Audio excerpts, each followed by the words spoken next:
어떤 의미예요? 일단 요정이 참 부끄러웠고요. 아, 네. 더 이상 요정이 아니기를 바라는 마음에. 네. 네. 그리고 민트TV는 김용민의 민과 김용민 TV의 T의 트를 합친 거예요. 그래서 민트 이렇게 한번 이름을 지어봤습니다. 저는 사실 민트처럼 상콤하다. 민주당의 약간 상큼한 뭔가 네. 새로움을 불어와줄 수 있는 의원이다라는 의미로 받아들였거든요. 네. 시청자분들은 어떻게 생각하셨는지 궁금합니다. 그래서 민트처럼 상큼한 느낌의 개혁 요정으로 정말 많은 분들께 힘이 되고 있다. 그렇게 받아들였는데 알고 보니 김용민의 민과 TV의 트. 네. 간단한 의미였군요. 네. 원래 이름은 그렇게 좀 막 지어야죠. 네. 그래서 소리가 좀 작다는데 마이크를 좀 가까이 해볼까요? 해볼게요. 네. 지금 많은 분들 댓글 남겨주시는데 네. 상큼한 시원한 김용민 의원 팬입니다. 응원합니다. 라는 댓글 남겨주셨고 상큼한 개혁요정이라는 댓글 남겨주셨습니다. 감사합니다. 네. 막 지은 이름의 대표적인 예 중에 하나가 철험회가 또 막 지은 이름이에요. 아 그런가요? 네. 네. 철험회가 뭐냐, 막 철험회 어떻게 네. 지었냐 이렇게 많이 물어보시는 분들이 있으셨는데 철험회를 처음 만들었을 때 최강욱 의원이랑 저랑 김남국 의원이랑 셋이 최강욱 의원 의원실에서 차를 마시면서 우리 이런 모임을 하나 만들자. 네. 라고까지 하고 그럼 이름을 뭐로 할까 하다가 최강욱 의원 방에서 이렇게 두리번 하다 보니까 처음처럼이라는 글귀가 있더라고요. 그래서 저 뒤에 처럼에 한번 하면 어떨까. 누구누구처럼 되지 말자 혹은 누구누구처럼 되자라는 의미로 처음처럼이라는 의미도 상당히 좋았고요. 초심을 잃지 말자라는. 그래서 처럼에 하자.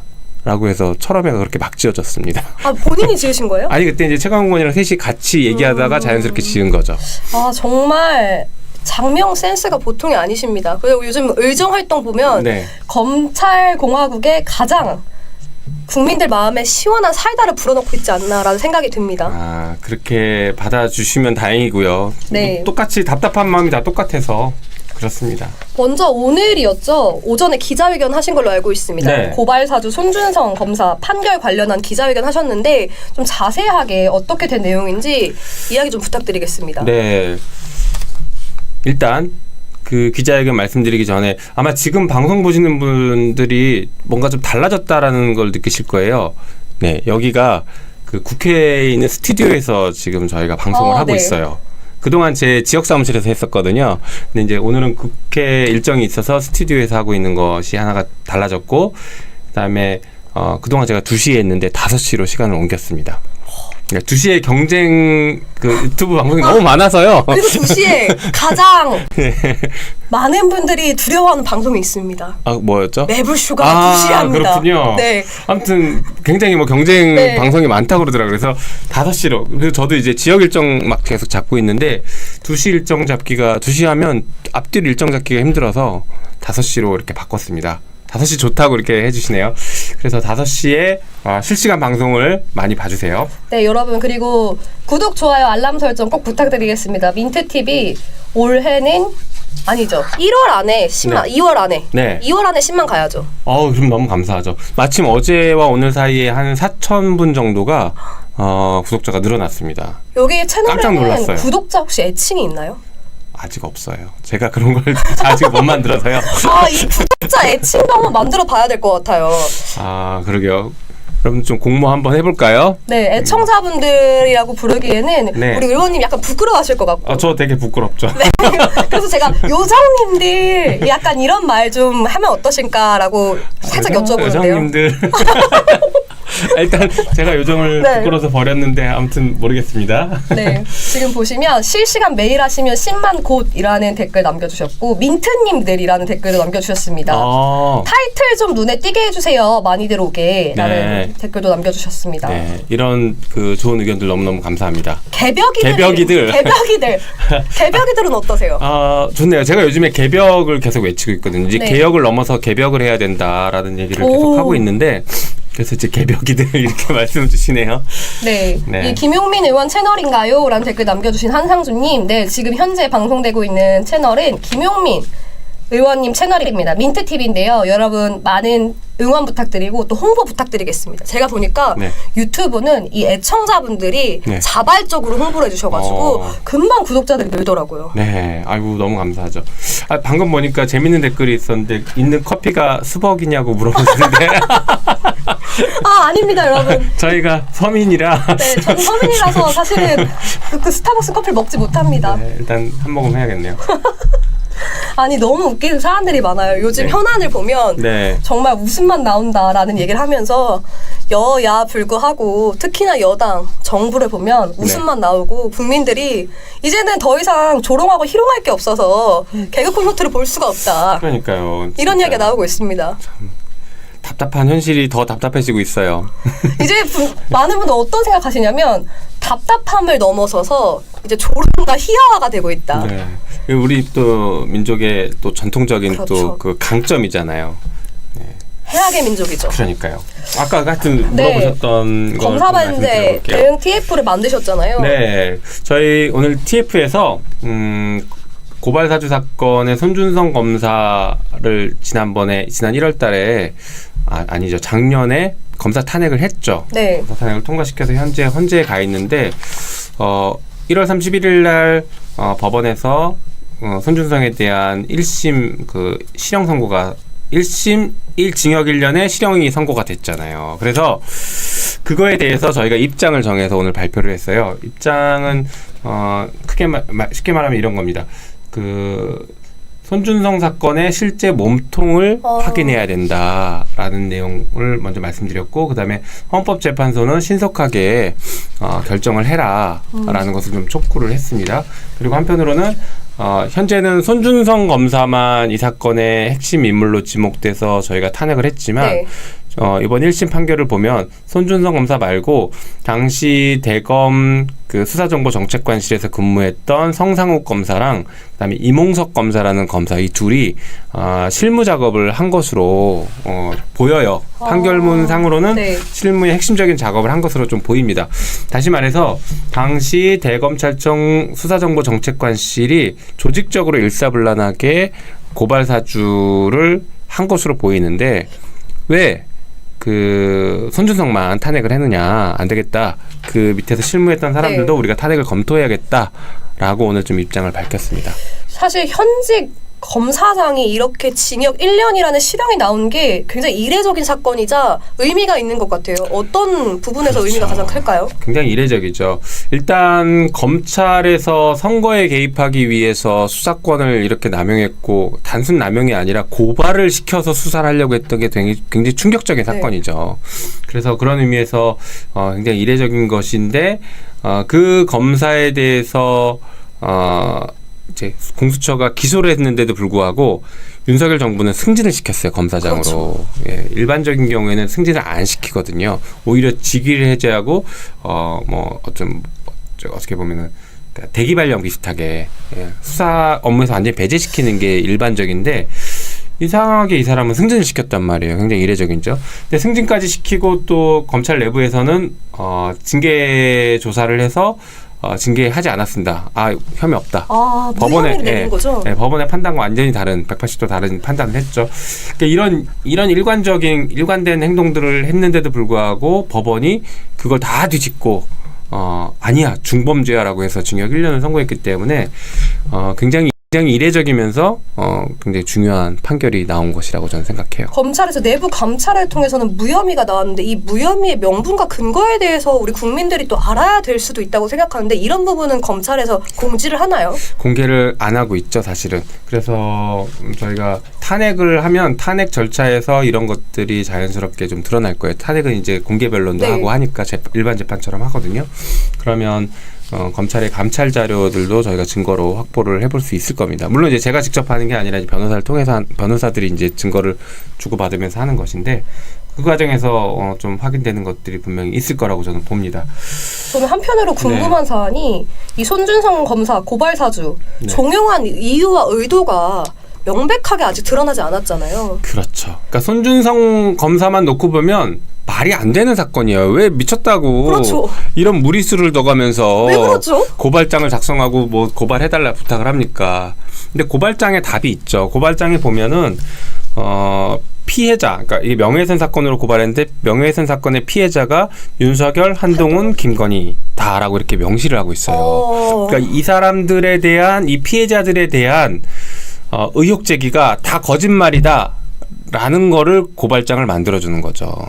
진짜 말도 안 되는 일이 벌어진 거예요. 손준성 검사 입장에서는 네. 약간 억울할 것 같아요. 억울하죠. 억울할 것 같으니까 사실은 이 정권에서 검사장 승진을 시켜준 게 아닐까 싶은 거예요. 이건 사실 이것만 놓고 보더라도 인사권 남용이죠.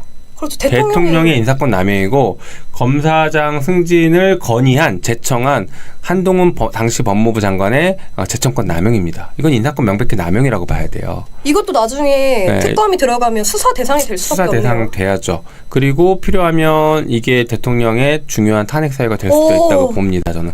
왜 그러냐면 그러니까 고발사주 사건은 우리가 생각했던 것보다 굉장히 큰 사건입니다. 네. 아주 큰 사건이고 정말 민주주의 국가에선 있어서는 안 되는 엄청난 일이 벌어진 거거든요. 그런데 이게 지금 수면 아래로 자꾸 내려가고 있어서 저희가 계속 수면 위로 끌어올리면서 네. 지금 가고 있는데 이 사건의 진실이 좀 드러나게 된다라고 하면 이 윤석열 정부의 탄생 자체가 얼마나 허위였는지 국민들한테 어떤 사기를 치고 이렇게 정권이 탄생한 것인지 그 민낯이 좀 드러날 수 있는 사건이라고 보거든요. 그래서 이 사건의 진실을 밝히기 위해서 많은 노력을 할 겁니다. 오늘 저희가 이제 기자회견을 했는데 네. 검사범죄 대응 TF에서는 내일 이 사건에 대해서 공수처 지금 고발을 하려고 해요. 고발 대상은 당연히 윤석열, 한동훈 그리고 이제 손준성은 지금 처벌을 네. 받고 있으니까 빼고 아까 말씀드린 성상욱 검사 그리고 이몽석 검사 이 4명에 대해서는 저희가 지금 고발을 내일 하려고 준비하고 있습니다. 사실 말씀해주신 것처럼 고발사주 사건 자체가 굉장히 크고 의미가 있다고 해주신 건데 네. 2020년 4월 당시 선거에 영향을 주기 위해서 대검찰청에서 직접 개입했다. 네. 라는 것 자체가 국민들한테는 굉장히 충격적으로 다가올 사건인 것 같아요. 그렇죠. 굉장히 충격적이죠. 근데 이제 이번에 아시는 것처럼 공직선거법은 무죄가 났어요. 네. 근데 무죄가 난 이유가 선거 전에 고발장을 접수하지는 않았다. 이걸로 지금 무죄가 난 거거든요. 그래서 다시 이제 윤석열, 한동훈, 김건희 피해자로 명시된 이 세 분의 입장에서 보자면 총선에 개입하는 게 실질적인 목적이라기보다는 제가 볼 때 네. 윤석열 당시 검찰총장은 대선 후보로 계속 언론에 오르내린 분이에요. 그렇죠. 그러면 대선 후보로 가기 위해서 리스크를 제거하자가 실제 목적이 아니었을까 싶어요. 총선 개입보다는 대선 개입용인 거죠. 정확히는. 제가 볼 때는 선거를 글로 잡아야 될 것 같아요. 대선 개입용으로. 맞는 것 같아요. 왜냐하면 네. 한치의 의혹도 가져가지 않겠다. 그렇죠. 내가 검사권을 가지고 있는 동안에 네. 약간의 비리라도 의혹도 묻지 않게 하겠다라는 네. 명백한 의지가 드러나는 사건인 것 같아요. 그렇죠. 그렇죠. 그래서 저는 이 사건은 지난 대선과 굉장히 밀접하게 관련이 네. 있는 사건이라고 봐요. 또 한편으로는 한동훈이 피해자로 이렇게 지명됐다고 하는데 그거는 그 채널A 사건이거든요. 네. 채널A 사건이 사실은 검언유착이 아니다라는 거를 이 고발사주로 판결을 받고 싶었던 거죠. 그런데 채널A 사건 관련해서 윤석열 당시 검찰총장은 네. 수사무마, 감찰무마 행위를 해서 그걸로 징계 사유 중에 하나가 됐었잖아요. 그렇죠.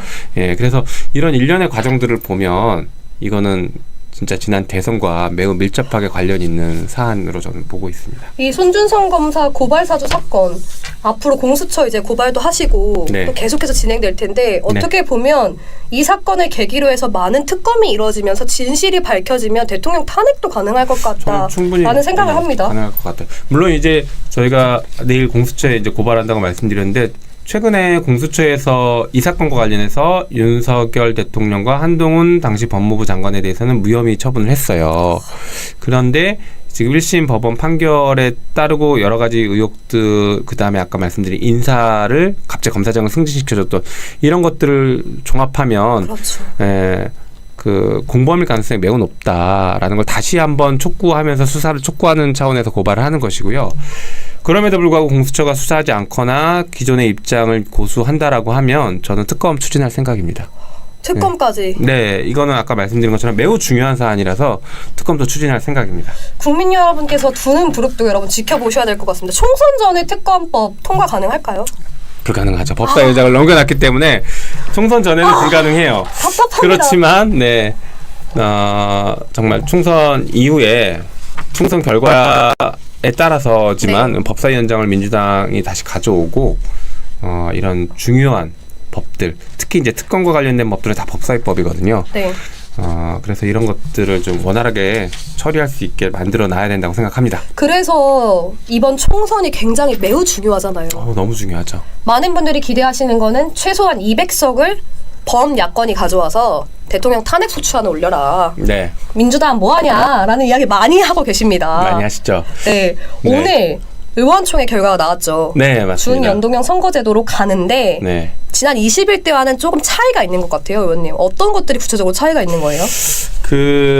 이제 준연동형으로 가고 21대에는 일단 30석이라는 캡이 씌워져 있었던 게 있었는데 이제 그런 것들이 다 없어집니다. 그러니까 47석 전체가 다 준연동형으로 가요. 네.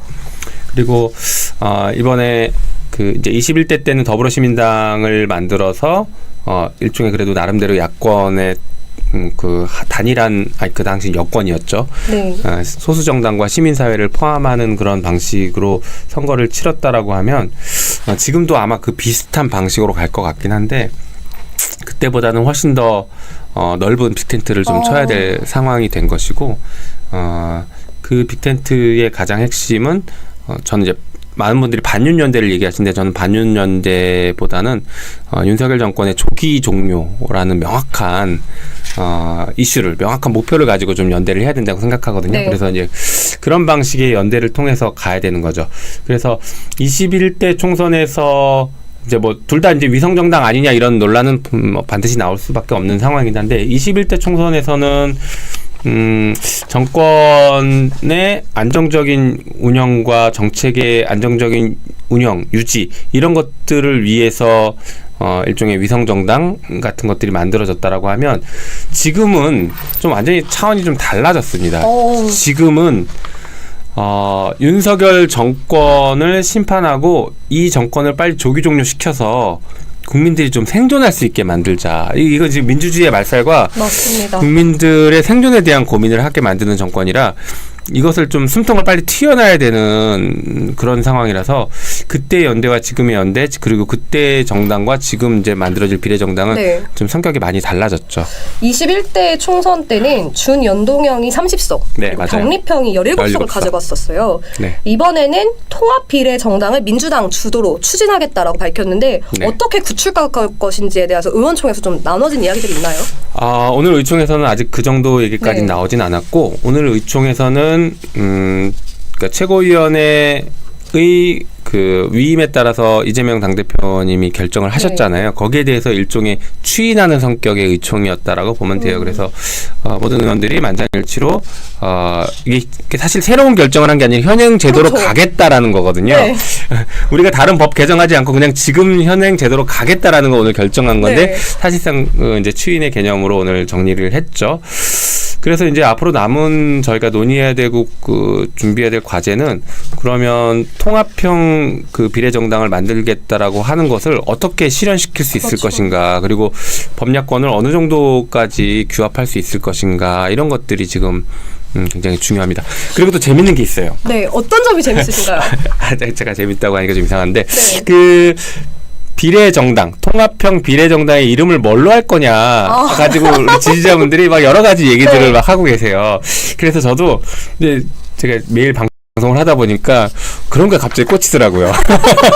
그래서 아니 그럼 모집 한번 하면 어떨까요? 당원들과 함께 모집하는 것도 좋은 것 모집해야죠. 여기 댓글로도 네. 많이 남겨주시면 좋은데 일단 제가 생각했던 네. 당의 이름을 하나 말씀드려볼게요. 어떤 게 있나요? 저는 이제 국민의힘을 좀 비틀어서 국민의 심판당. 좋아요. 그렇죠. 네. 네, 정말 심판을 하기 위한 당이기 때문에 저는 국민의 심판당이라는 이름을 한번 혼자 생각해봤습니다. 이렇게 지금 민주당이 준연동형제로 가겠다라고 발표를 하고 나서 네. 이 여당에서 한동훈 비대위원장은 이렇게 발언을 했습니다. 5천만이 큰 영향을 받을 선거의 선거제를 이재명이라는 한 사람의 기분에 맞춰서 정한다는 게 정말 이해되지 않는 상황입니다. 네. 초현실적이라고 할까요? 이게 민주주의가 맞나 하는 생각이 듭니다. 네. 맨날 이렇게 꽃게표시를 항상 하시더라고요. 이번 네. 여당 대표잖아요. 지금 네. 현재 비대위원장. 이 발언에 대해서 좀 어떻게 보세요, 의원님? 그러니까 이분이 좀 뭐 공부를 좀 하고 얘기했으면 좋겠어요. 되게 바보 같은 얘기거든요. 네. 일단 그 이재명 당대표가 뭔가 새로운 제도를 만들겠다라고 했으면은 여당 입장에서 그거 안 되라고 반대하면서 그렇죠. 뭐가 이렇게 논쟁이 되는 건데 네. 아니 그냥 지금 제대로 갈게요. 그냥 당신들이 안 바꾸겠다고 하니까 우리가 그냥 그럼 지금 제대로 갈게요라고 그냥 선언한 건데 그게 무슨 마치 5천만을 뭐 기만한다는 듯이. 그래서 그게 네. 말이 안 되는 얘기죠. 그러니까 지금 제도를 새롭게 바꾸려면 같이 논의 테이블에 들어와서 같이 얘기를 해보자 이렇게 했어야 되는데 그 얘기는 전혀 하지 않고 지금 마치 이재명 대표가 새로운 제도를 만든 것처럼 저렇게 얘기하는 게 그러니까 이거 너무 몰라서 하는 얘기인 거 아닌가 싶은 생각도 들어요. 게다가 또 그 얘기도 했죠. 우리 여당은 동의한 적 없습니다. 네. 그거야말로 이렇게 바보 같은 얘기가 어디 있습니까? 네. 그냥 지금 제도대로 하겠다고요. 그렇죠. 현행 제도를 그대로 유지해서 하겠다. 하겠다는데 동의하고 말고가 지금 무슨 상관입니까? 예, 국민한테 혼난당 저 재밌네요. 당 이름. 네, 일부 야당에서 이제 탈당한 야권 지금 현재 제3지대 빅텐트라고 불리는 네. 이낙연 새로운 미래 대표는 이런 이야기를 했습니다. 네. 기존 양당 독점 정치 구조와 정치 양극화의 폐해를 극대화하는 망국적 발상이다. 제3의 정치적 견해마저 양당 카르텔에 편입시켜 정치적 다양성을 억누르고 정치적 양극화 체제를 공고히 하겠다는 것입니다. 라고 발언했는데 이 발언에 대해서는 의원님 좀 어떤 견해를 가지고 계시나요? 이분도 좀 공부를 하셔야 될 것 같고요. 네. 아니 이 준연동형으로 가는 게 결국에는 어떻게 보면 이제 국민의 의사를 그러니까 통합비례당을 지금 만드는 것 때문에 저 비판을 하는 거거든요. 네. 그러니까 준연동형 자체를 비판하는 게 아니에요. 준연동형으로 가고 민주당이 일종의 그 위성정당이나 비례정당을 만들지 않으면 자기들한테 의석수가 올 거다라는 걸 기대하고서 있었는데 민주당이 준연동형으로 가면서 별도의 당을 만들겠다. 민주당 주도의 비례정당을 만들겠다고 하니까 그럼 우리 의석수 못 얻는 거 아니야? 이러니까 지금 불안감이 생기는 거죠. 깜놀해서 지금 저렇게 얘기하고 있는 건데 네. 다들 예상하고 있었던 걸 혼자 저렇게 모르고 있었으면 안 되는 참 정무적 감각이 부족하신 거죠. 한편으로는 저렇게 비판하면 정말 안 되는 거예요. 왜냐하면 이 거대 양당 제도의 문제점이라고 얘기하면서 비판을 나를 세울수록 자기 얼굴에 침 뱉깁니다. 거대 양당의 최고의 힘을 가졌을 때의 당대표셨어요. 그렇죠. 그렇잖아요. 역대 최대 민주당의 힘을 가졌을 때 대통령도 우리고 지방정부도 거의 다 민주당이고 국회도 180석을 가졌을 때 당대표였어요. 그때 그 힘을 가지고 무언가를 해서 국민들께 민주당이 이렇게 힘을 주면 잘합니다라는 걸 보여줬어야 될 역사적인 진짜 책임을 가진 분이 역사적인 의무를 가진 분이 손 다 넣고 아무것도 안 해놓고 이제 와서 거대 양당제를 오히려 고착화시킨다라고 저렇게 비판하면 안 되는 것이었죠. 진짜 많은 이야기들 나오고 있는데 MLB 파크라는 커뮤니티에서는 이런 이야기가 나오고 있습니다. 네. 방탄용 선거제를 이재명이 정하고 이재명이 발표하는 이재명의 독재 권력입니다. 네. 이재명 하나 때문에 선거제를 아주 난잡하게 찢어 발겨버리는 피해는 국민만 받고 있습니다. 라는 댓글에 대해서는 의원님은 좀 어떻게 바라보시나요? 네. 뭐 그냥 비판을 하고 싶어서 비판하시는 것 같긴 한데, 네. 그 저거 보면서 오늘 한동훈의 그 반응이나 국민의힘 반응이나 이런 그리고 아까 저런 말씀하신 보수 성향의 그 커뮤니티의 반응을 보면서 준연동형으로 가고 민주당이 통합 비례정당을 만드는 게 저쪽한테는 굉장히 불안 요소구나. 라는 것을 좀 명확하게 느끼게 되더라고요. 실제로 준연동형으로 가면서 지금 아까 이재명 대표가 얘기했던 대로 흘러가면 국민의힘 쪽에서는 국민의힘도 이제 비례정당을 만든다고 하잖아요. 위성정당 만든다고 하잖아요. 그 위성정당의 지지율을 사실은 이준석 신당이 상당히 많이 잠식할 가능성이 있어요. 그래서 비례정당으로 가는 게 국민의힘에서는 비례 의석수가 오히려 줄어들 가능성이 있고 그렇게 지지율이 차이가 잠식해 들어가면 그게 또 지역구 선거에도 영향을 미칠 수가 있거든요. 이게 이제 베스트를 우리가 얘기하는 거고, 그렇죠. 그러니까 저쪽은 그런 그 우려를 얘기하는 거예요. 그래서 이제 준연동형으로 가야 된다라고 주장했던 분들은 이거를 이제 계속 강조했던 거거든요. 그런데 이제 연동형으로 갔을 때, 준연동형으로 갔을 때 엄청난 또 리스크가 있죠. 그거 되게 궁금하시죠? 진짜 저는 솔직히 말씀드리겠습니다. 여기 계시는 네. 많은 시청자분들도 궁금해하실 것 같아요. 네. 아, 만약 준연동형제로 갔을 때 향후 국회에 들어와서 조정원 의원 같은 민주당 내 인사가 또다시 네. 몇 명이 발생했을 때 민주당은 대응 전략이 있냐, 그렇죠. 마련되어 있는 예방책이 있냐, 네. 어떻게 인사검증을 할 것이며 어떤 인물을 공천을 할 것인가. 공천할 것인가, 네. 검증은 어떻게 할 것인가, 정체성을 어떻게 알 수 있을 것인가, 누가 네. 책임질 것인가, 다들 궁금해합니다. 쉽지 않죠. 네. 일단 뾰족한 방법이 있는 게 아니에요. 그래서 민주당 151석 단독 과반이 엄청나게 핵심적인 요소입니다. 151석. 네. 네. 준연동형으로 우리가 가더라도 151석 민주당 단독 과반은 반드시 확보해야 돼. 이게 무너지는 순간 전체 선거를 범야권이 이겼다고 하더라도 결코 안심할 수 없고 이긴 게 아닐 수가 있어요. 왜냐하면 윤석열 정부가 범야권을 하나씩 잠식해 들어갈 수 있거든요. 그렇죠. 저는 예. 이렇게 생각할 것 같아요. 제가 윤석열 대통령이라면 네. 예를 들어서 비례 정당들한테 내가 법무부 장관 자리 하나 줄게. 그러니까요. 그리고 너희 당 소속 네. 내가 국무총리 자리 하나 줄게. 네. 니네 당 소속 내가 국방부 장관 하나 줄게. 얼마나 좋아요. 네. 우리 당 소속에 장관이 딱 나왔는데 얼마나 기쁘겠어요. 그러니까 오히려 저쪽이 연립 정부를 만드는 거죠. 네. 그렇게 되면은 민주당이 오히려 단독 야당으로 고립돼 버립니다. 이게 최악의 상황이거든요. 그러니까 준연동형으로 선거는 마치 이긴 것 같지만 선거 이후에 22대 국회가 개원했을 때 네. 거꾸로 상황이 바뀌어 버릴 수 있는 거죠. 이걸 어떻게 막아낼 것인가가 핵심이에요.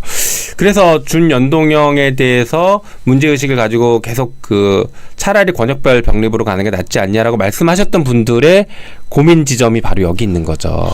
그래서 아까 말씀드린 것처럼 민주당 단독 151석 이상의 그 과반을 반드시 확보해야 되는 게 우리 민주당으로서는 이 선거의 핵심 과제입니다. 그래서 통합형 비례 정당을 만들더라도 민주당이 주도해야 되는 거예요. 그렇죠. 그래서 이재명 당대표도 민주당 주도하에 만들겠다고 얘기한 것이거든요. 그리고 앞번호 몇 개를 양보해야 된다 이런 얘기들도 막 하는데 네. 그렇지 않습니다. 양보가 지금 중요한 게 아니에요. 그럼요. 그래서 차라리 국민 경선으로 가는 방식으로 후보군들을 충분히 좀 검증할 필요가 있다. 그러니까 예를 들어서 특정 소수 정당에서 우리는 1번부터 5번까지 우리가 만약에 배정을 받는다라고 하면 1번부터 5번까지 내 마음대로 할게요. 이러면 안 되거든요. 그럼요. 아니 왜냐하면 국민들이 지금 원하는 것은 윤석열 그렇죠. 정권에 대한 조기 종용입니다. 그렇죠. 본인들의 정당의 욕심을 다 채워줄 수 없어요. 맞아요. 그래서 저는 통합형 비례정당을 만들 때 민주당이 굉장히 중요한 역할을 해야 되고 아마 나중에는 이제 의원들도 그쪽으로 예전 21대처럼 네. 탈당하고 그쪽 정당으로 가서 새로운 정당을 만드는 역할들을 아마 하게 될 것 같은데 그때 정말 이런 문제의식을 명확하게 가지고 가서 새로운 정당을 만드는 데 역할을 해야 된다.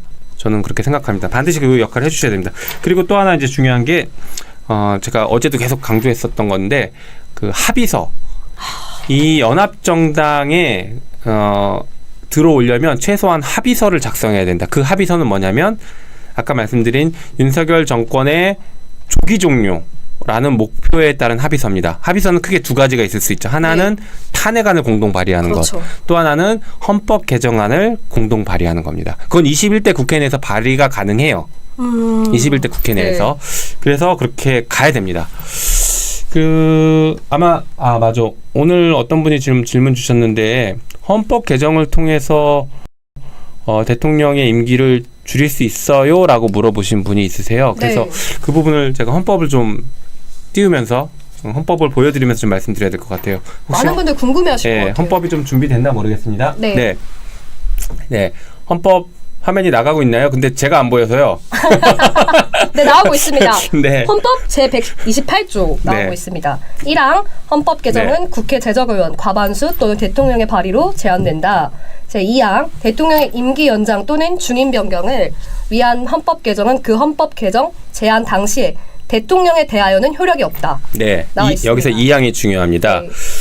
자, 대통령의 임기 연장을 위한 헌법 개정은 그 제한 당시에 대통령에게 효력이 없다라는 게 이제 핵심인데, 이게 이 조항이 왜 들어갔냐면 과거에 이제 독재 정권이 계속 연장하면서 뭐 3선, 그러니까 연임 제한을 풀어버리거나 아니면 임기를 5년에서 7년으로 늘리거나 막 이런 식으로 개헌을 통해서 자기가 계속 독재를 이어가는 그렇죠. 것들을 반복해왔단 말이에요.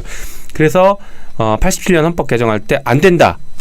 이번에 헌법 개정할 때는 대통령 임기를 연장하는 건 절대로 적용할 수 없다. 이 대통령이 한해서는 적용할 수 없다. 그래서 독재를 차단하는 게 들어간 거거든요. 잘 읽어보시면 또 내려갔네요. 한 번만 더 띄워줄 네. 수 있을까요? 임기 연장이에요. 네. 반대로 임기 단축은 적용이 가능합니다. 이게 반대 해석인데요. 네. 임기 단축은 그 제한 당시에 대통령에 대해서 효력이 있는 거예요. 그러니까 5년 단임제인데 지금 4년 연임 혹은 중임제로 바꾸면 4년 하고 다시 4년 다시 더 할 수 있는 정치적 책임을 다시 한번 물릴 수 있는 이렇게 대통령제를 바꾸면 그 당시에 대통령에 대해서는 4년으로 임기가 1년 단축되는 거죠. 고작 1년 갖고 되냐? 라고 말씀하실 분들이 네. 계시겠죠? 그러니까 저는 지금 탄핵을 계속 얘기하는 건데 네. 그리고 탄핵도 지금처럼 그 헌법재판소로 가지 말고 대통령에 대한 탄핵은 국민투표로 결정하자. 그렇게 헌법을 그렇게 개정하자라는 게 이제 저의 강력한 주장입니다. 진짜 근데 이거는 저도 네. 너무 동의하는 게 헌법재판소를 믿을 수가 없어요. 헌재도 어느 순간 정치재판소처럼 변해서 그렇죠. 국민들의 음성을 다 듣지 않는 것 같아요. 네. 그래서 저는 이제 아까 말씀드린 것처럼 탄핵도 적어도 선출직 공직자인 대통령에 대한 탄핵은 헌법 또는 법률 위반인 어떤 법적 책임만 물리는 게 아니라 정치적인 책임도 물릴 수 있게 하고, 그래서 그것을 국민투표로 최종적으로 결정할 수 있게 만들자. 그러니까 물론 그렇게 국민투표로 바로 가는 게 아니라 당연히 지금처럼 국회에서 뭐 3분의 2가 동의해서 그 탄핵을 한다라고 하면 최종적으로 국민투표 로 가자. 국민 좋아요. 과반의 너무 좋습니다. 찬성이면 대통령 물러나게 한다. 뭐 이런 방식으로 좀 개헌을 해야 된다라는 생각이에요. 그래서 저는 4년까지 가지 말고 탄핵을 통해서 더 빨리 임기 종료를 시켜야 된다. 이 정권 조기 종료를 시켜야 된다는 입장이긴 한데 거기까지 지금 범야권이 동의해서 들어오기는 쉽지는 않을 것 같아요. 물론 저보다 더 과격한 분들도 있을 건데 네. 그래도 최대한 더 많이 이렇게 범야권 빅텐트에 들어오게 한다라고 하면 가장 무난한 게 헌법 개정안을 공동 발의하는 것 아닐까라고 좀 생각을 해봤습니다. 이번 선거 그리고 총선이 매우 중요한 게 국민들이 많이 윤석열 정권에 대한 심판 그리고 조기 종용, 네, 의원님 말씀해 주신 것처럼 목소리가 높고 열망도 큽니다. 그렇죠.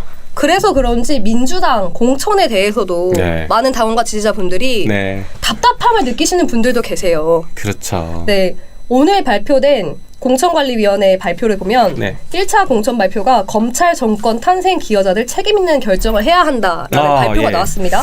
맞아요. 그리고 하위 20%에 대해서는 설 이후에 전화를 돌려서 통보하겠다. 네, 라는 발언을 하면서 이 후배들에게 길을 터줘라 이제. 네, 라는 공천관리위원회 입장 나왔습니다. 네. 이게 굉장히 큰 파장을 일으킬 것 같아요. 어떻게 보세요, 의원님? 그 파장을 일으키겠죠. 일단 하위 20%에 대해서는 뭐 공관위원장께서 전화를 해서 개별적으로 통보를 한다라는 보도가 좀 나오고 네. 있었어요. 그래서 오늘 제가 모르는 번호로 전화가 많이 오더라고요. 좀 무서우셨을 것 같아요. 깜짝 아니, 놀라가지고 네. 혹시 전화 하나 해서 네. 얼른 우리 공관위원장님 전화번호를 확인했습니다. 근데 다행히 아니어가지고 아니 근데 의원님 의정활동 열심히 하셨는데 아니 어떻게 그래도 약간 네, 그래도 이럴 이렇게 때는 우리 김용민 의원님이 겸손하십니다, 여러분. 해야죠. 아무튼 그랬습니다. 그리고 저는 오늘 그 임현백 공관위원장님께서 하신 말씀이 굉장히 큰 의미를 갖는다고 봐요. 아까 말씀하신 것처럼 검찰 독재 정권의 원인 제공하신 분들은 좀 이제 자리를 양보해라, 물러나라 이런 네. 취지인데요. 전적으로 동일합니다. 근데 이제 검찰 독재 원인 제공이라는 의미가 뭐 다양한 의미로 해석될 수 있을 것 같긴 한데, 저의 나름대로의 개인적인 해석은 이거예요. 지난은 아니고 현재지만 21대 국회에서 수많은 개혁 과제들이 있을 때마다 예를 들면 검찰 개혁을 하려고 하면 검찰 개혁 지금 하면 그 선거에서 져. 그리고 언론 개혁을 하면 언론 개혁 지금 하면 선거에서 져. 라고 정무적 판단을 얘기하셨던 분들이 있어요. 결과적으로 그분들이 틀렸잖아요. 우리 그때 개혁 못했어요. 못했는데 선거에 졌으면 그분들의 정무적 판단이 틀린 것이거든요. 그리고 그분들이 틀렸기 때문에 검찰 독재 정권이 탄생한 거예요. 그렇죠. 그래서 지금 국민들이 너무 삶의 힘들죠. 고통을 받고 있습니다. 고통이죠. 네. 정말 생존을 걱정해야 되는 상황이 온 거예요. 아무튼 그래서 저는 그때 정무적 판단을 틀리게 했던 분들이 정치적 책임을 져야 된다. 그 정치적 책임은 뭐 어떻게 보면 넓게는 적극적으로는 이번에 불출마를 하는 네. 것이고, 소극적으로는 거기에 대한 반성이라도 하면서 앞으로는 이런 것들에 대해서 내가 더 적극적으로 하겠다라고 좀 반성문이라도 좀 썼으면 좋겠어요. 그리고 우리 시민들이나 당원들, 지지자분들에게도 내가 그때는 그런 입장인데 지금은 아닙니다 라고 좀 명확하게 약속을 좀 했으면 좋겠습니다. 그래야 22대 국회가 들어서서 아까도 뭐 민주당 151석도 말씀드리고, 그 다음에 범야권이 나중에 다시 분열되는 거 아니냐 말씀드렸는데, 그 연대를 어떻게 믿을 거냐고 말씀드렸는데, 그렇죠. 사실 당장 민주당도 100% 믿을 수 있냐라는 우려들이 있거든요. 저도 사실 가장 큰 걱정은 이런 겁니다. 180석을 줬을 때도 개혁을 못했는데, 그러니까 만약 151석에 의원들이 그대로 그 인물 그대로 네. 당선이 된다면 네. 우리는 무엇을 믿고 개혁을 또 기대할 수 있을 것인가. 그러니까요. 그래서 그렇기 때문에 지금 약속을 해야 됩니다. 내가 22대 국회에 당선이 되면 당장 하겠습니다. 윤석열 정권 조기 종료 당장 시키겠습니다. 검찰 개혁 당장 하겠습니다. 언론 개혁 당장 하겠습니다. 뭐 선거를 앞두고 우리가 뭐 이렇게 저렇게 고민한다, 그런 거 없이 당장 하겠습니다라고 약속을 해줘야 됩니다. 그 약속을 여러분들은 받아야 될 자격이 있는 분들이에요. 그래서 약속을 요구를 하셔야 됩니다. 맞습니다. 한편 정치 개혁이 네. 되게 중요하게 지금 논의되고 있고, 선거제도 되게 중요하게 논의되고 있는데, 가장 핵심이 빠졌죠. 방금 말씀드린 뽑아줬는데 배신하더라. 그렇죠. 예, 이게 정치개혁의 본령이고 핵심이에요. 당원과 지지자들에 대한 배신을 하는데 어떻게 국민을 설득하겠습니까? 그러니까요. 그래서 이게 준연동형으로 가느냐, 병립형으로 가느냐, 아니면 양당제가 옳냐, 다당제가 옳다, 이런 거 논의할 때 핵심은 이겁니다. 그래, 어떤 제도든 뽑아줬으면 그 사람들이 배신하지 않고, 뽑아준 사람들 혹은 진짜 전체 국민을 위해서 자기가 약속한 걸 지키려고 하느냐, 그걸 어떻게 견제할 수 있고 어떻게 확보할 수 있느냐, 담보시킬 수 있느냐, 이게 정치개혁의 저는 본령이라고 보거든요. 그러니까 다당제로 간다고 하더라도 우리가 아까도 지금 계속 걱정하는 게 이제 소수 정당들이 원내 다 진입하면서 사실상 일종의 다당제로 가는 네. 모습이 보여질 건데, 그렇게 간다고 하더라도 그분들이 반윤연대 혹은 정권 조기 종료에서 이탈하거나 배신을 하면 그거 어떻게 막을 거냐. 이게 지금 계속 걱정이잖아요. 그러니까 정치적 가치를, 정체성을 나는 민주당과 같습니다라고 해서 당선이 됐는데 막상 국회에 들어와 보니까 생활해보니까 국민의힘과 가도 뭐 별반 다를 거 없네요 라고 갑자기 그러니까. 옷을 딱 바꿔 입으면 그러면 국민들은 이미 뽑아놨는데 맞아요. 어떻게 해야 되죠? 그러니까요. 그러니까 그걸 어떻게 담보할 것인가가 정치개혁의 핵심인 것이지, 네. 지금 준연동형으로 가느냐 병립형으로 가느냐가 사실은 핵심은 아니었죠. 그래서 저도 그 얘기를 계속 그 1, 2년 전부터 이 얘기를 했는데 좀 잘 안 받아들여져서 당내에서는 네. 좀 답답함이 있었습니다. 아무튼 지금 상태에서는 이제 주어진 현실 하에서 그렇게 이탈하는 걸 최대한 막기 위해서 아까 말씀드린 헌법 개정이라는 혹은 탄핵안 발의라는 이 합의문을 지금 작성해야 됩니다. 그게 22대 출범하고 나서 발의하면 되지가 아니에요. 지금 그렇죠. 발의를 해놔야 돼요. 미리 해놔야죠. 지금 발의해서 한번 묶어놔야, 물론 처리가 안 되면 21대 국회 끝나면은 자동 폐기될 건데 그래도 발의를 해놔야 합의 문서가 작성된 것이고 그게 22대 시작하면 곧바로 다시 살아날 수 있습니다. 다시 발의하면 되거든요. 그런데 지금 발의 안 해놓으면 22대 때 이제 지지부진하게 논의 시작해요. 야, 우리 헌법 개정안을 그러면 뭐 니네 당은 어떻게 생각하냐, 우리 당은 이렇게 생각해. 선거 전에 해야 그 약속이 빨리 되지. 그렇죠. 선거 끝나고 나면 각자 입장이 다 달라지거든요. 화장실 갈 때와 나올 때 다르듯이 입장이 다 달라져서 헌법 개정안을 합의하는 것조차 너무너무 힘들어집니다. 그렇죠. 발의안을 만드는 것조차도 1, 2년 갈 수 있어요. 그때 가면 또 이럴 수 있어요. 아예 또 중도에서 생각했을 때는 헌법 개정안을 발의하면 역풍이 붑니다. 지방선거를 집니다. 우리는 지금 엄중해야 합니다. 맞아요. 당장 민주당 내에서도 헌법 개정안 반대하는 의견들이 목소리가 막 나와버릴 수가 있기 때문에 네. 21대 내에서 발의를 해야 된다라는 것이 저의 핵심 주장 중에 하나입니다. 맞습니다.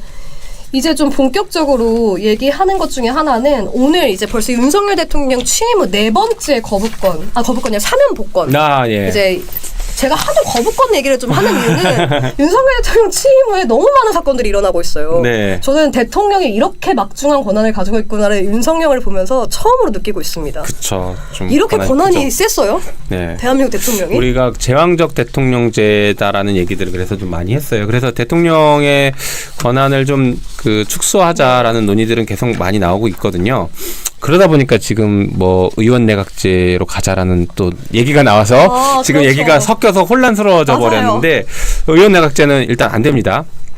그쪽으로 가면 오히려 기득권 정치가 더 강화돼요. 네. 그래서 의원 내각제로 가면 안 되고 대통령제로 가되 대통령의 권한을 축소시킬 수 있는 것들은 좀 축소시켜서 좀 정상적인 대통령제를 만들어놔야 돼. 지금은 굉장히 막강하거든요. 한편 아까 말씀드린 4년 중임제로 바꿔서 대통령도 중간에 한번 정치적인 책임 그리고 국민의 재신임을 한번 받을 수 있는 그런 기회를 만들어야 된다라고 생각해요. 윤석열 대통령이 취임 후 4번째 특별 사면을 했습니다.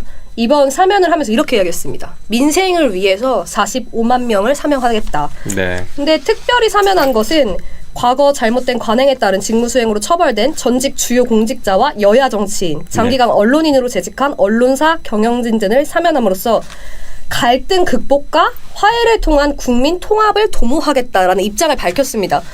이번 주요 대상자에는 최재원 SK그룹 수석부회장과 구본상 LIG 회장 들어가 있었고요. 저는 정치인 면에서 좀 주목해야 된다고 보는데 김기춘 전 청와대 비서실장, 김관진 전 청와대 국가안보실장, 이우연 전 국회의원, 김대연 전 기무사 참모장, 그리고 지영관 전 기무사 참모장이 들어가 있습니다. 이 사면의 기준 어떻게 정해진 거라고 보세요, 의원님? 우리 편 다 봐주자 약간 이런 느낌이에요. 물론 이제 뭐 여야 정치인들을 조금씩 섞어놓긴 했는데 어쨌든간 우리 측에서 봐줘야 될 사람들은 최대한 봐주자라는 식으로 지금 사면을 한 것 같아요.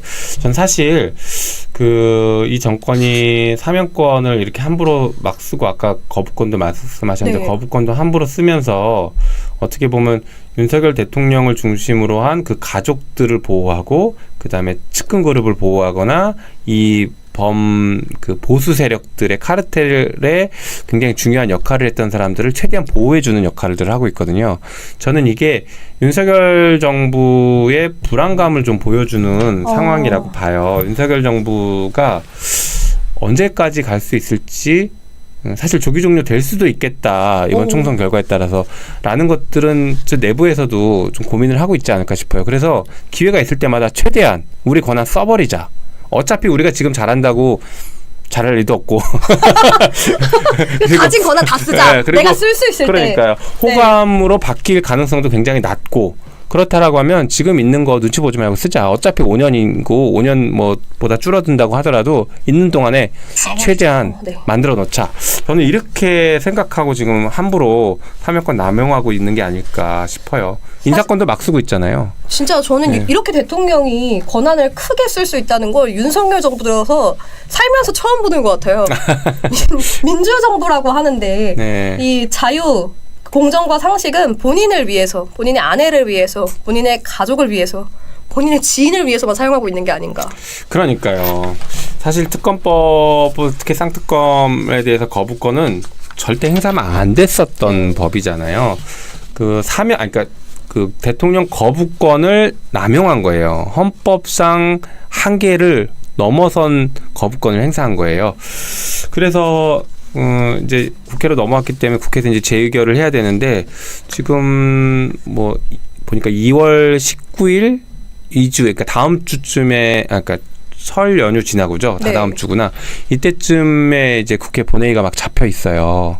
그래서 혹시 이 무렵에 제의가 진행되는 거 아닐까라는 좀 우려도 있긴 있어요. 물론 모르겠어요. 이제 우려일지 아니면 이제 제의가 재의결했을 때 찬성으로 통과가 돼서 법이 완전히 확정이 될지 그거는 뭐 가봐야 알겠지만 지금 아직 그만큼 국민의힘이 압박을 받거나 이렇게 무르익지는 않지 않았을까라는 좀 우려도 있거든요. 네. 그래서 저는 당에서 여기에 대한 대책을 조금 더 좀 잘 세워서 특히 당 원내 뭐 대표단이 전략을 좀 잘 세워가지고 좀 반드시 가결시킬 수 있게 했으면 좋겠습니다. 댓글을 좀 읽어드리도록 하겠습니다. 붕어빵님께서 돈도 막 쓰는 듯. 네, 거부권, 특별사면권도 막 쓰고 돈도 막 쓴다. 그리고 MJ님께서 다음 대통령이 특별사면도 취소할 수 있나요? 취소는 어렵죠. 네. 대통령 특별사면권은 취소는 어렵다. 네. 아, 그러면 정말 이 정부에서 만약 김건희 여사가 구속되면 특별사면으로 또 복권해줄 수도 있겠네요. 다 풀어줄 수 있죠. 아, 이거 진짜 위험하네요. 아, 그게 좀, 네. 저는 좀 걱정이 됩니다. 한편으로. 네, 그러게요. 그래서 조기 종료가 답입니다. 네. 조기 종료 시켜야 돼요. 네. 또 나락꼬라지 하고는 님께서 법사위 언제 뺏어오나요? 네, 지금 현실적으로는 알겠습니다. 22대 국회 구성할 때, 원구성할 때 그때 가지고 와야죠. 21대 국회에서는 그러니까 현재 법사위원장이 스스로 사임하지 않는 한 강제로 물러나게 할 수 있는 방법이 없어요. 현행 국회법상. 네. 그래서 지금 21대 국회에서는 불가능하다고 보고 22대 국회에서 원구성 협상할 때 반드시 가져가야 된다 이렇게 생각합니다.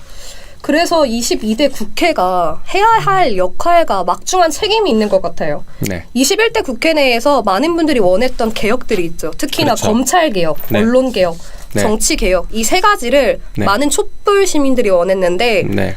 이것의 현주소 어디까지 와 있는지 한번 짚어봐야 될 것 같아요. 그렇죠. 사실은 검찰개혁은 잘 아시는 것처럼 절반도 못 온 것 같아요. 예.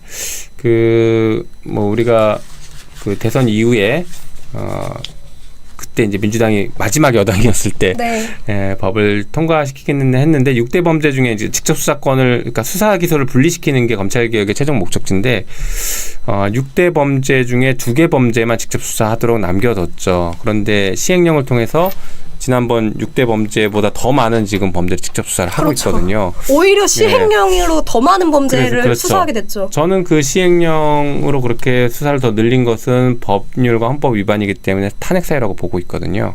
근데 아무튼 현재 현실은 그렇게 돼가고 있으니까 그래서 저는 법은 50% 정도까지는 왔지만 실제 현실은 50%도 한참 못 오고 오히려 더 역행한 거 아닐까라는 그런 생각이 들어요. 대신에 검사 탄핵을 통해서 검찰의 분위기를 좀 상당히 많이 바꾸고 있습니다. 검찰 내부 분위기가 네. 좀 진짜 검사 탄핵 소추한 의원님이 발의하셨잖아요. 그랬죠. 이 법안. 네. 이후에 검찰 내부 분위기 좀 나오는 이야기들 어떤 것들이 있으세요? 실제로 이제 그 정권이 보호해줄 수 없구나라는 네. 그런 생각들이 좀 확산되고 있는 것 같고 한편으로는 굳이 무리해서 그러면 정권에 저렇게 눈치를 볼 필요는 없지 않느냐 뭐 이런 생각들이 좀 확산되는 느낌이에요. 실제로 얘기를 들어보면은 뭐 그런 얘기들도 나오고 아까 말씀드린 것처럼 이제 검사가 탄핵되면은 5년 동안 공직도 안 되고 5년 동안 변호사 개업이 금지되거든요. 그러니까 사실은 정권 눈치만 보고 줄 잘 서서 어떻게든 좋은 자리 가거나 아니면 좋은 자리 못 가면 나중에 개업해서 돈이라도 많이 벌자 이 생각을 했던 사람들이 하다 걸리면 큰일 나겠구나. 약간 불안해진 거죠. 이렇게 되죠. 그래서 그런 일벌백계의 어떤 그 효과는 분명히 좀 발생하고 있는 것이라고 좀 생각합니다. 검사 탄핵 법안 발의할 때 굉장히 우여곡절 많으셨잖아요. 에피소드 진짜, 하나 좀 소개해 주세요. 많이 궁금해하실 것 같아요. 네. 사실 그 반대를 뚫고 이 법안이 통과될 것인가 당원과 지지자들도 너무 그러니까. 궁금해했어요. 통과가 과연 될 것인가. 그럴게요. 그러니까 많이들 알고 계시겠지만 그때 100명이 동의를 해야 발의를 네. 하는데 100명 동의를 못 얻고 있었잖아요. 그런데 이재명 당대표가 단식을 하면서 갑자기 분위기가 좀 반전되면서 민주당이 그래도 뭐라도 하자. 근데 뭘 할까 하다 보다 보니까 야 그래 검사 탄핵 저거라도 일단 빨리 시키자라고 해서 100명이 모아지기 시작한 거죠. 그리고 마지막 100번째 서명은 이재명 당대표가 직접 하시고 그렇게 해서 됐습니다. 그런데 본회의에 그래서 간신히 갔는데 본회의에서 표결을 못할 뻔했어요. 왜요? 그날 그 본회의가 있는 날 검사 탄핵 바로 직전에 어떤 표결이 있었냐면 이재명 당대표에 대한 체포동의안 네. 표결을 했습니다. 그게 가결이 됐잖아요. 네. 그러니까 민주당 의원들이 다 이제 멘붕에 빠진 거예요. 물론 속으로 웃고 있는 사람도 있었겠지만 가결표를 던졌던. 근데 하여튼 대다수의 의원들은 멘붕에 빠졌고 그 상태에서 본회의가 더 진행되는 건 불가능한 상황이라고 판단을 해서 당시 원내대표가 휴회를 요청을 했어요. 제가 그래서 휴회되면 본회의가 다시 안 열릴 거라고 예상했고 본회의가 다시 안 열리면 자동 폐기되거든요. 탄핵은. 큰일 나잖아요. 너무 불안할 것 같아요. 네. 100명 어떻게 모았는데. 그러니까. 그래서 안 된다. 그래서 원내대표님 찾아가서 막 소리 지르면서 안 된다. 검사 탄핵까지는 표결해야 된다. 지금 중단시키면 이거 표결 못하고 끝장나는데 여기에 대한 정치적 책임 질 수 있겠냐. 안 된다. 무조건 여기까지는 표결해야 된다. 했더니 그럼 원내대표가 맞다. 그래서 의장님께 이것까지 표결하고 휴회를 하자라고 좀 요청하겠다라고 해서 이것까지 표결해서 간신히. 그래서 가결시킨 거예요. 근데 마음에서 약간 네. 그렇게 승부수를 던지셨을 때 불안하진 않으셨어요? 불안하고 뭐 다 건 거죠. 만약에 원내대표가 그럼에도 네. 불구하고 아니야 그래도 지금 상태에서 못해라고 했으면 제가 의장한테 뛰쳐 올라갔을 거예요. 난입해서 안 됩니다. 이것까지는 해야 됩니다. 시청자 여러분 박수 한번 보내겠습니다. 네, 제가 옆에서 듣다가도 근데 진짜 그런 결단력이 있으신 것 같아요. 때때로 뭔가 행동해야겠다라고 하면 이 당내에서 아무리 반발이 심해도 밀고 나가시는 힘이 있는 것 같아요. 안 하면 안 되니까 너무 절박하니까 그렇게 했던 거죠. 이게 정치적 효능감 같아요. 밀어주면 뭔가 내가 원하는 것들 네. 이루어줄 수 있는 정치인. 여러분 김용민 의원 여러분 많은 사랑 부탁드리고 또 민트TV 구독자 10만 우리 2월 안에 꼭 만들어주시기를 부탁드리겠습니다. 감사합니다. 언론 개혁은 실질적으로 현재 어디까지 와 있나요? 언론 개혁은 사실 더 진행이 안 됐죠.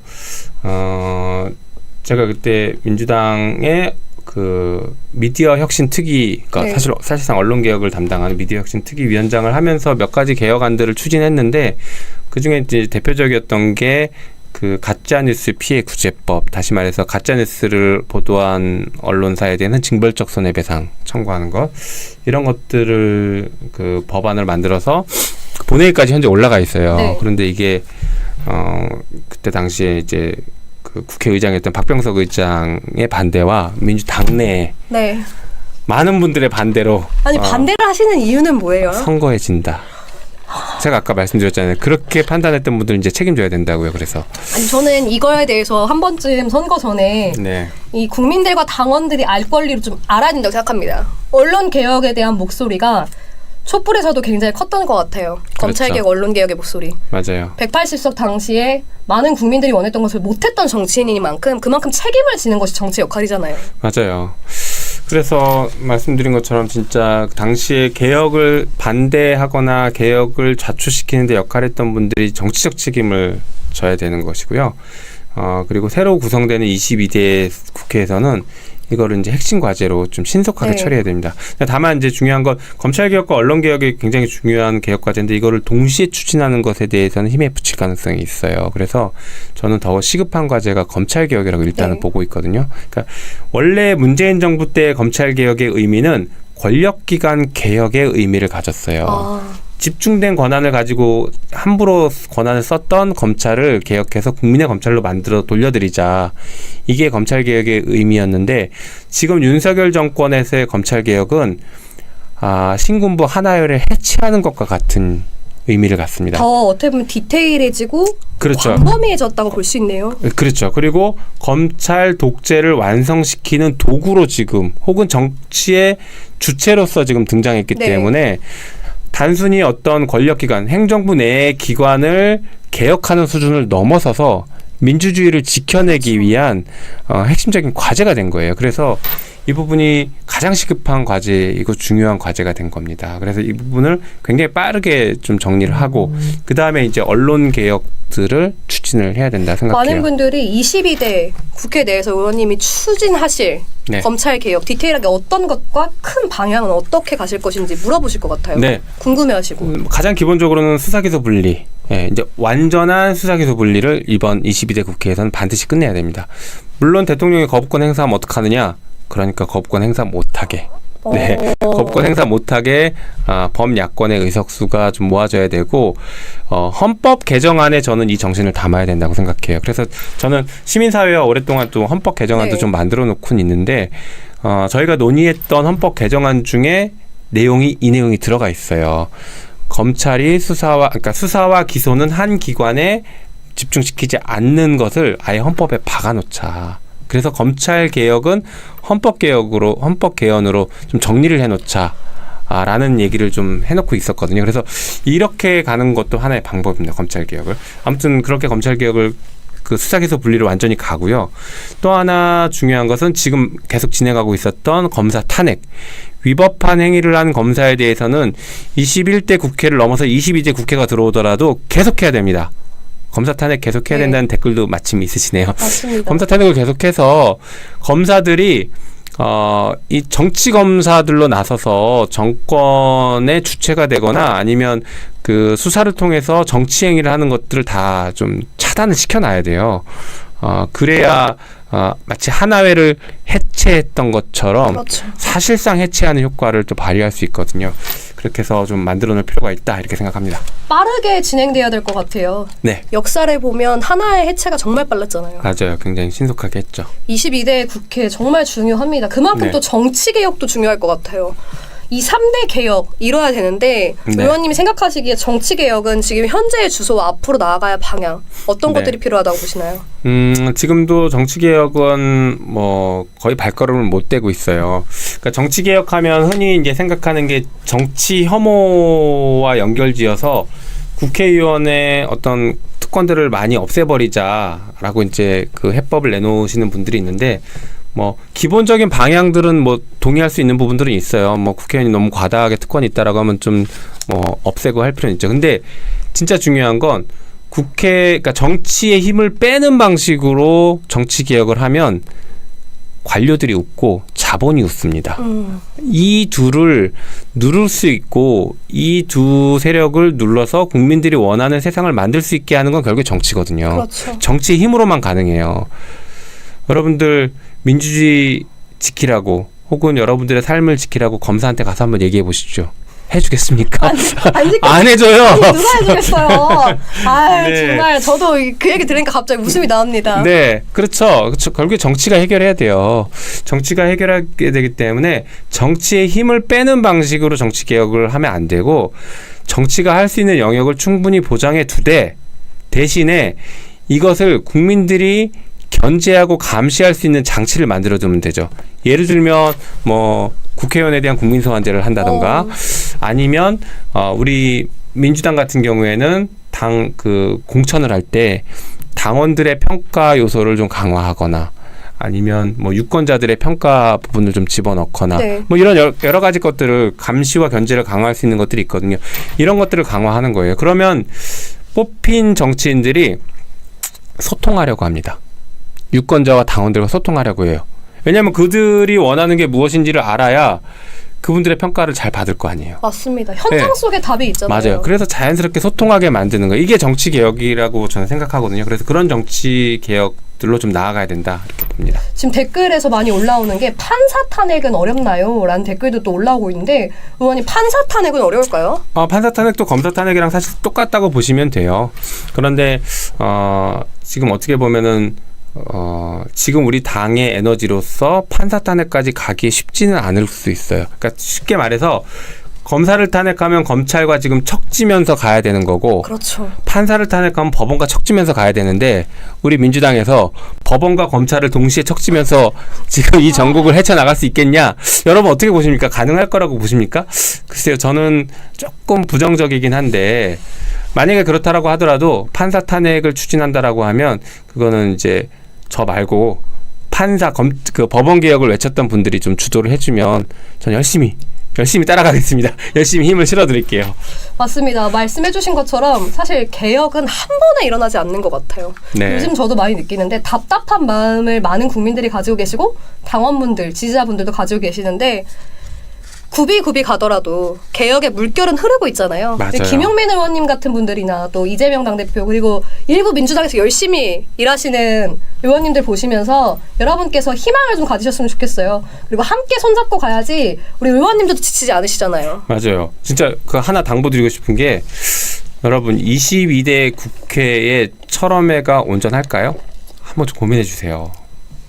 22대 국회에 이거 너무 슬프다. 네. 저 갑자기 이 얘기 들으니까 왜 이렇게 그러니까 슬프죠? 지금 철험의 의원들이 과연 몇이나 살아서 돌아올 수 있을까 걱정이 됩니다. 이미 뭐 최강욱 의원 전 의원이죠. 이제 최강욱 의원은 의원직을 상실했고 김남국 의원은 불출마를 선언했고요. 네. 뭐 좀 늦게 합류하긴 했지만 이탄희 의원도 철험의 이제 회원이긴 하거든요. 이탄희 의원도 불출마를 선언했고 또 뭐 여러 의원들이 지금 각자 지역에서 이제 고군분투하고 있기는 한데요. 또 일부 비례의원님 같은 경우에는 또 불출마 선언한 분들 계시고 지역 안 가겠다라고. 그래서 실제 철험회가 22대 국회에서 얼마나 다시 살아 돌아오실지 그것도 좀 많이 걱정이에요. 물론 22대의 초선 의원들을 중심으로 새로운 철험의 이기 더 강한 철험회 더 강한 개혁파가 네. 만들어지길 전 바랍니다. 철험회가 뭐 지금은 초선 모임인데 재선 철험회와 초선 철험회가 하나의 철험회로 합치는 것보다 저는 각각의 개혁 단위들이 개혁 경쟁을 하는 게 더 바람직해 보여요. 선의의 경쟁을 하는 그렇죠. 거죠. 그러면 우리 철험회도 뭐라고 해야 될까 자극을 받거든요. 서로가 이제 어떻게 더 개혁을 할 것인가, 그렇죠. 얼만큼 개혁을 잘할 것인가. 예를 들어 어떤 이슈에 대해서 초선철험회가 막 기자회견하고 막 치고 나가면 재선처럼 야 우리 안 되겠다, 우리도 빨리 하자 이렇게 되거든요. 연구를 더 하게 되잖아요. 예. 좋은 법안에 대한 것들, 좋은 그러니까요. 개혁에 대한 것들. 그래서 저는 재선철험회들도 최대한 많이 좀 살아 돌아왔으면 좋겠고 초선의 일종의 철험회가 또 굉장히 좀 멋있게 탄생했으면 좋겠다라는 생각입니다. 네, 지금 저희 제작진분들께서 6시 3분입니다. 슬슬 마무리 부탁드립니다라고 써주셨는데 그러네요. 제가 댓글을 확인하다가 어떤 분이 후원을 해주시고 싶으신데 계좌 후원이 안 된다. 설마 지금 다 찬 거냐라는 댓글을 남겨주셨습니다. 그럴 리가요? 어떻게 된 건가요? 네, 후원해주시고 싶으시단 분들이 너무 많습니다. 여러분 일 잘하는 의원님들은 많은 후원 부탁드리겠습니다. 정치 신뢰가 많이 무너졌어요. 개혁 정치인들이 무너진 신뢰 회복시켜주세요. 네. 이렇게 남겨주셨고 그렇게 하겠습니다. 레디아몽님께서 수사기소 분리 반드시 거부권 행사 막아라. 그리고 임효성님 민트TV 구독 공유 후원. 그리고 외할머니님 10만 가자. 나대로님께서 역시 속 시원한 김용민 의원. 김SJ님 개혁 아니고 개벽 필요합니다. 제가 봤을 때 애청자 네. 우리 애칭을 개병님들 반갑습니다 해도 좋을 것 같아요. 네. 어떠세요 의원님? 다 좋습니다.